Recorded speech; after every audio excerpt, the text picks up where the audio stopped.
وہ ایک بچہ آیا نا اپنی ماں کے لیے لباس لینے کے لیے، اور پہلے وہ گیا اپنے چچا کے پاس، اس کی ماں بیوہ تھی اور اس کا لباس پھٹ گیا تھا، اور وہ اپنے چچا کے پاس گیا تو اس نے دتکار دیا۔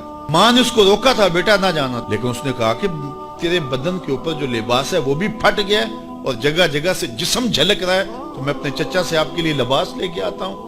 پھر جو رویہ اس نے اختیار کیا تو واپس روتا ہوا آ رہا تھا، تو کسی نے راستے نے پوچھا کہ کیا ماجرا ہوا؟ اس نے کہا چچا کے پاس گیا تھا ماں کے لیے لباس لینے، اس نے تو لا کے بھیج دیا۔ اللہ اکبر۔ تو اس نے کہا کہ جا سین حرم میں محمد نام کا ایک شخص بیٹھا ہوا ہے، اگر تو اپنا دکھڑا اس کے سامنے پیش کرے تو وہ امید ہے تمہیں رد نہیں کریں گے، لیکن سن لے ان کا دین کوئی اور ہے۔ اللہ اکبر۔ اپنے ماں کے پاس آیا تو ماں کو کہا کہ چچا نے تو لا کے بھیج دیا، لیکن آپ کی حالت مجھ سے دیکھی نہیں جا رہی۔ بچہ ابھی شعور کی منزلوں میں قدم رکھ رہا تھا، پہلے بہت چھوٹا تھا، اب اس کے اندر ایک جذبات تھے بچے کے اندر۔ تو ماں نے کہا کہ بیٹا نہیں، ان کے پاس نہیں جانا، سنا ہے کہ جو ان سے ملے دین دھرم چھین لیتے ہیں اس کا۔ اللہ اکبر۔ تو حضور علیہ الصلوۃ والسلام کے پاس جانے سے ماں روکنے لگی، لیکن بچے نے کہا کہ امی میں پکا رہوں گا، بتوں کا وفادار رہوں گا، تم اس ٹینشن کو، اس پریشانی کو چھوڑ دو۔ اور حضور کی خدمت میں حاضر ہوا۔ حضور صحن حرم میں چادر اوڑے بیٹھے ہوئے تھے، اور جا کے کہنے لگا میں پہلے بات آپ سے کر لیتا ہوں، آپ کا دین میں نے قبول نہیں کرنا۔ حضور مسکرا کے بولے بیٹا بتاؤ کس لیے آئے ہو؟ کہا میری ماں بے لباس ہے، میں آپ سے لباس لینے آیا ہوں۔ حضور نے چادر رحمت اتار کے اس کے کندھوں پہ ڈالا۔ اللہ اکبر۔ وہ واپس آ گیا اور ماں پر حضور کی چادر اڑائی۔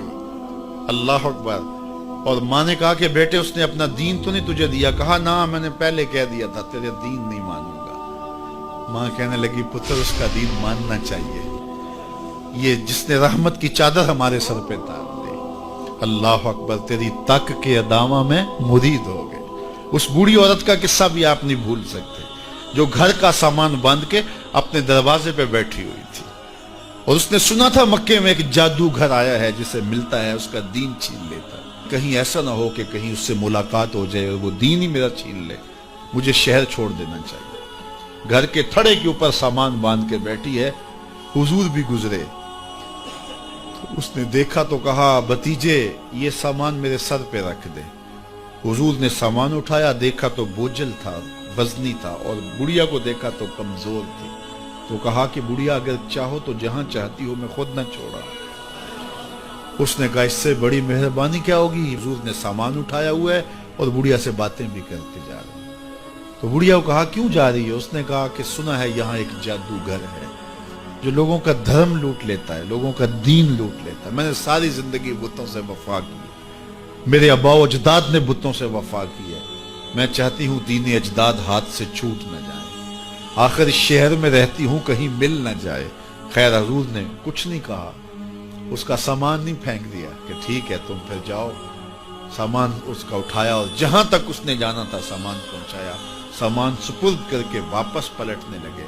تو اس نے کہا بچے اپنا نام تو بتا دے، لوگ کہیں گے کہ مکہ چھوڑ آئی ہو تو بتاؤں گی ایک جادوگر کے دکھ سے چھوڑ آئی ہوں، تو وہ کتنا برا بھلا کہیں گے شہر مکہ کو کہ جس مکہ سے لوگ نقل مکانی کرنے پہ مجبور ہو گئے، تو میں انہیں یہ بھی بتاؤں گی کہ جس مکے میں جادوگر رہتا ہے اتنا اچھا نوجوان بھی رہتا ہے، تو تیرا نام لیا کروں گی، تیرے قصیدے پڑھا کروں گی۔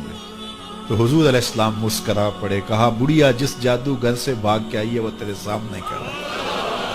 اس نے کہا سچ سے آپ ہی محمد ہیں؟ حضور نے فرمایا نام میرا یہی ہے۔ تو اس نے کہا پھر آپ کا جادو میرے پہ چل گیا ہے۔ اللہ اکبر۔ تیری تک کے ادامہ میں مرید ہو گئے، لوگوں کی خدمت کریں، بوڑھوں کے کام آئیں، دکھیوں کے کام آئیں، مصیبت زدہ کے کام آئیں۔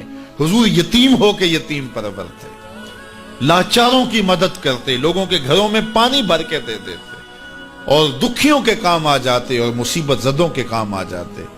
تو حضور سے پیار کرنے والوں، امت میں آپس میں حسد نہ پھیلاؤ، بغض نہ کرو، نفرتوں کے پہاڑ کھڑے نہ کرو، ایک دوسرے سے پیار کرو، جڑو، امت وحدہ بنے، اور اپنے ماحول کو، اپنی معاشرت کو ایک خوبصورت معاشرت کا رنگ دو، اور اپنی زندگی کو حضور کے نام کر دو۔